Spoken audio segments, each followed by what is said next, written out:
Nutrição orientada e os remédios da natureza. Capítulo 15. Bebidas estimulantes. Muitos refrigerantes contendo cafeína são vendidos no mercado. Os principais entre eles são as colas, alguns dos quais, conforme se verificou, contêm de 20 e mais de 40 mg de cafeína por copo.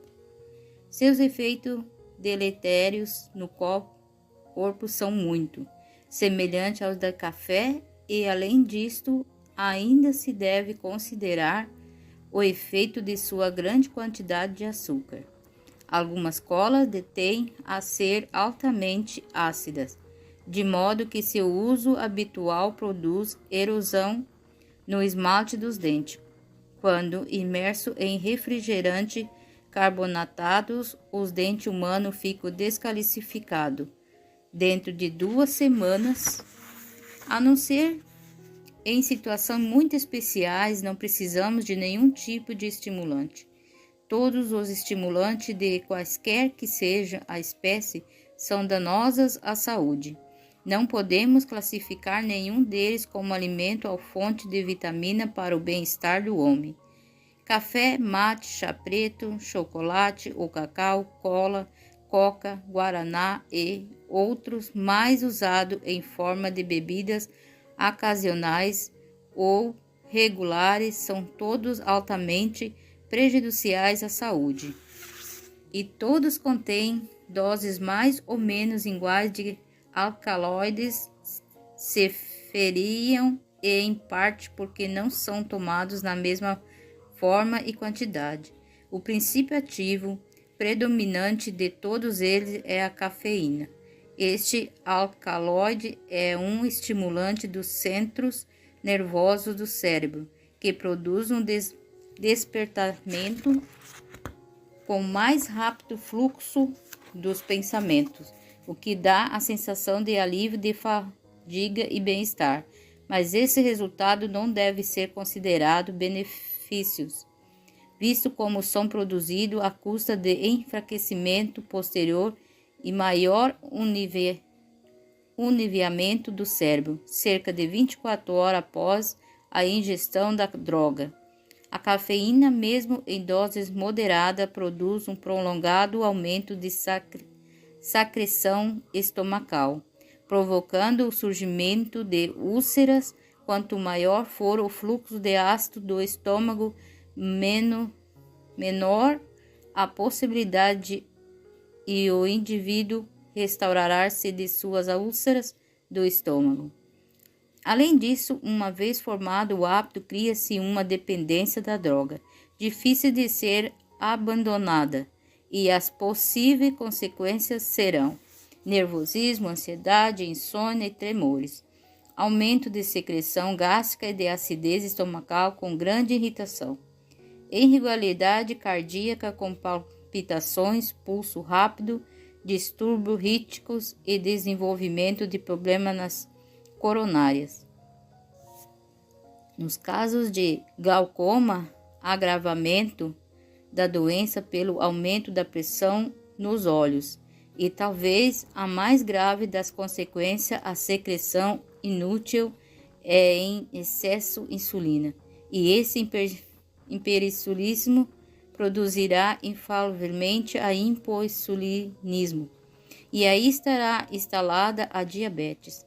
O café em grão contém até 2% de cafeína e uma xícara de café, como se usa comumente, comporta de 100 a 150 mg de cafeína pura e de 13 a 35 mg no café chamado descafeinado.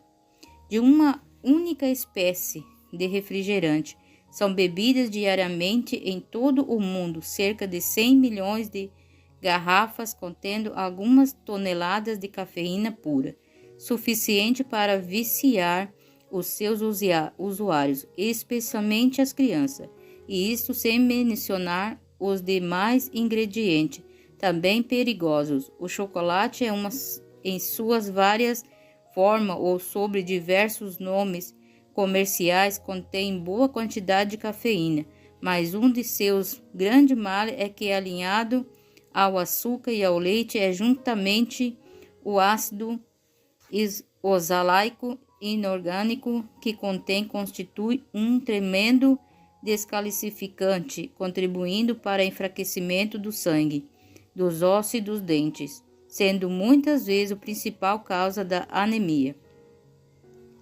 Assim, de forma rápida e resumida, condenamos o uso de qualquer bebida estimulante, quer seja café, chá mate e da Índia, chocolate ou refrigerante. Em primeiro lugar, porque absolutamente não precisamos de estimulante para manter a saúde, como o cavalo não precisa de chicote para ter força.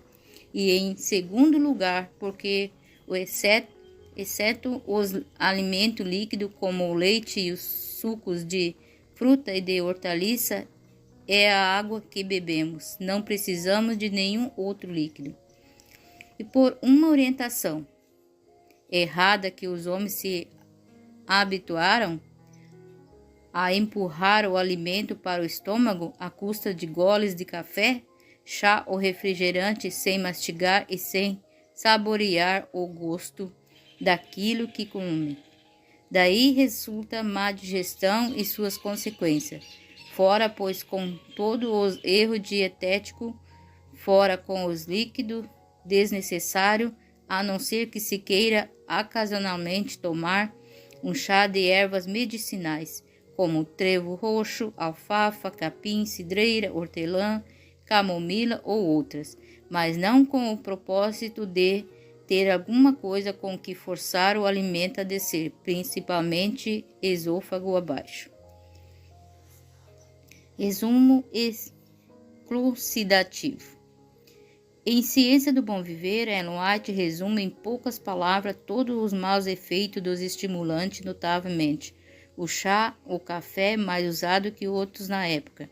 Diz, o chá atua como estimulante e até certo grau produz intoxicação. A ação de café e de muitas outras bebidas populares é idêntica. O primeiro efeito é estimulante. São excitados os nervos e o estômago. Antes comunicam irritação ao cérebro, o qual, por sua vez, desperta para transmitir aumento de atividade ao coração e uma fugaz energia a todo o organismo. Esquece-se a fadiga, parece aumentar a força, desperta o intelecto, torna-se mais viva e imaginação.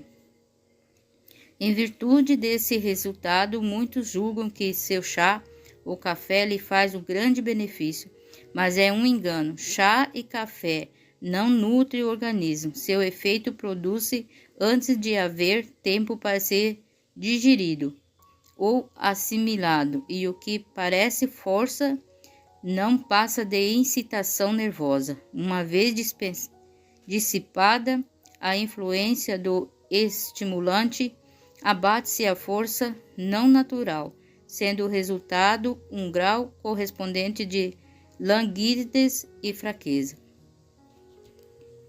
O uso continuado deste irritante nervoso é seguido de dores de cabeça, insônia, palpitação, indigestão, tremores e muitos outros males, pois eles gastam a força vital.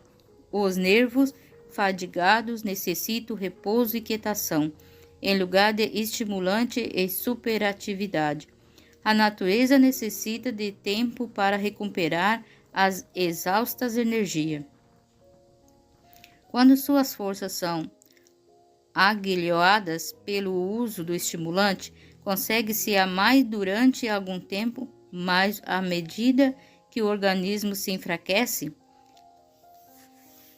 mediante o uso contínuo, torna-se gradualmente mais difícil erguer a energia ao desejo nível. A exigência de estimulante se torna cada vez mais difícil de controlar,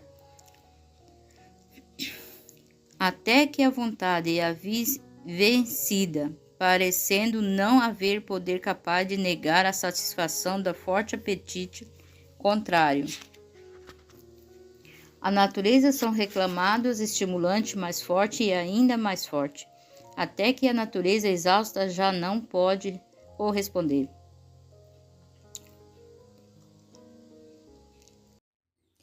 E que dizer do café de cevada? Não há nenhum mal na cevada com cereal, em forma de alimento, mas há um positivo mal no que quer que seja torrado à moda brasileira, desde que o cereal seja torrado a ponto de ficar preto, como se faz usualmente o grão. Observe todos os gases altamente venenosos da fumaça, que são depois transmitidos no líquido ingerido, e aí maior vítima será o fígado. É esta a razão por que tantos usuários de café de cevada se queixam de gastrite e problemas no fígado. Assim, embora a cevada seja um excelente cereal torrada, se torna prejudicial. Na Europa e noutras partes se tostam os grãos para ficarem pouco mais que dourado, juntamente com o malte. Esses grãos inteiro ou apenas quebrado, não moídos, são fervidos por alguns minutos e dessa cocção resulta uma bebida muito saborosa e cheirosa, um excelente alimento, mas tomar cevada queimada só para imitar o café nunca será café. E depois de tudo, mesmo sem a cafeína, ainda é prejudicial.